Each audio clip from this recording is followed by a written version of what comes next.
House Republicans narrowly passed their government spending bill this week, raising the debt limit on the short term in exchange for long-term federal spending cuts. And with us this morning is Oklahoma's newest Congressman, Josh Brecheen, to break down the latest. Congressman Brecheen, good morning and thank you for joining us. Hey, good morning. Glad to be with you. All right, so I want to start with my first question. You voted for the Limit, Save, Grow Act, lifting the debt ceiling and also slashing $4.8 trillion in federal spending money. What led you to vote in favor of this plan? The ability to start eating a donkey/elephant-sized problem that's been created by both parties for the most part, the heightened spending has been in the last 40 years. And so if you look at a graph, we're headed towards in 10 years 118% debt to GDP ratio.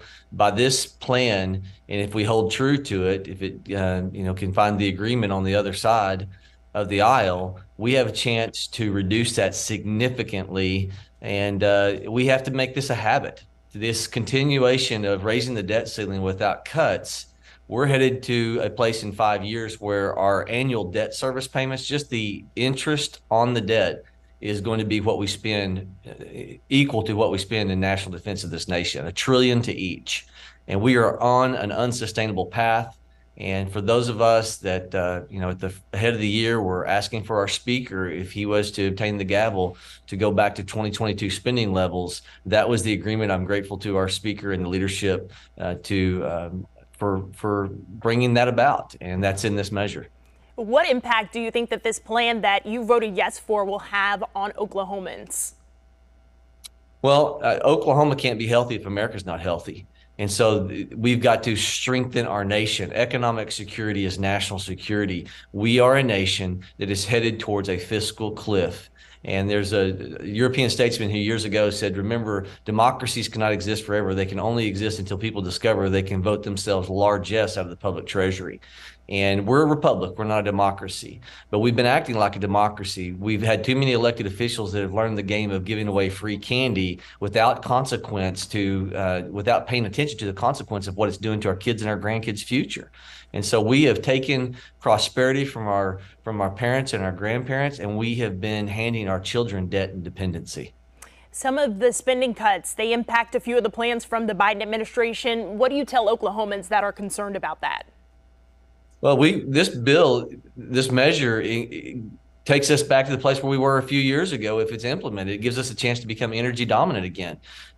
Keep in mind that only a few years ago, we became a net exporter of oil the first time in 75 years because we unleashed American energy independence, because we didn't have we weren't sacrificing American prosperity on the altar of the Church of Nature in adherence to this radical climate ideology. And so we're clawing that back in this measure. That's a part of this bill, is to unleash energy for the American people. We're looking at the potential for one of the highest home heating bills in 15 years this winter because of these liberal ideologies that have been placed into policy.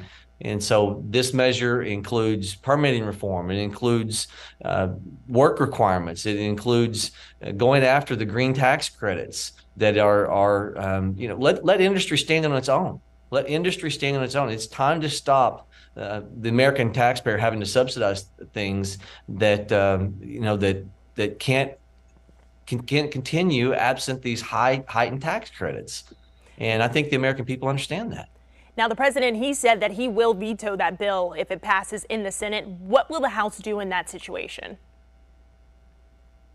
I hope we stand strong. It is time for bold colors, not pale pastel. It's a throwback to what Reagan said, that we would have a party that would stand for certain principles that wouldn't be moved. And to take the Constitution at face value, where it says that we have a mandate in order to form a more perfect union, ... to secure the blessing of liberty for ourselves and our posterity. A baby who opens its eyes and takes in its first breath of air right now owes $94,000, their share of that $31 trillion national debt. And it's not just that we've got to be concerned about. It's the unfunded obligations of the Medicare and Social Security that says within 10 years, both of those programs start hitting insolvency. And so we have got to adult in the conversation, and it is time to make the hard decisions that have been put off for all too long. Switching gears here to Ukraine, you've joined other congressmen in calling for the end to aid to Ukraine unless there's a clear diplomatic strategy to end that war. Can you talk to us more about that? Yeah, I think I'm a strict constructionist. I think that the Congress has abdicated its responsibility of Article 1, Section 8. When you look at the 18 enumerated powers, 1/4 of those powers are indicative of Congress's responsibility when it comes to our military. Now, we have the commander in chief, but it is Congress who is the one who is to declare war. And since 1973, we have had the situation where a president can get our troops involved in a conflict, and then Congress has the choice in 60 days to continue or not continue. And it was James Madison who said there's no greater wisdom, the founder of our Constitution, so there's no greater wisdom to be found in the Constitution than the clause that leaves the question of war and peace to the legislature and not the executive. Congress, when it has declared war in 5 times in our nation's history, we've been successful. The War of 1812, World War I, World War II, Spanish-American War, the Mexican-American War, because the will of the people was there, and we followed suit with it.